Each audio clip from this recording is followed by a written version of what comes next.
জুলাইয়ের গণহত্যা তদন্তে জাতিসংঘের মানবাধিকার কমিশনকে সব ধরনের সাহায্য সহযোগিতা দেওয়া হবে বলে জানিয়েছেন স্বরাষ্ট্র উপদেষ্টা সাবেক লেফটেন্যান্ট জেনারেল মোহাম্মদ জাহাঙ্গীর আলম চৌধুরী।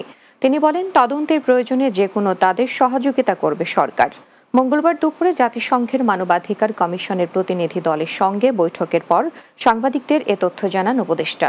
এছাড়া জাতিসংঘ মিশনে বাংলাদেশ থেকে আরও বেশি করে পুলিশ, সেনাবাহিনী এবং অন্যান্য বাহিনীর সদস্যরা যেতে পারেন সে বিষয়ে ব্যবস্থা নেওয়ার জন্য বলা হয়েছে।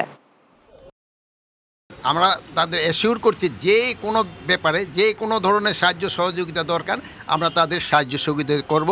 এবং তাদের আমরা আরেকটা রিকোয়েস্ট করছি যেন ইউএন মিশনে আমাদের আরও এখনও আমরা কিন্তু অনেক বেশি, তারপরও আমাদের বেশি করে পুলিশ, আর্মি এবং অন্যান্য বাহিনীর সদস্যরা যেতে পারে তাদের কাছে আমরা রিকোয়েস্ট করছি।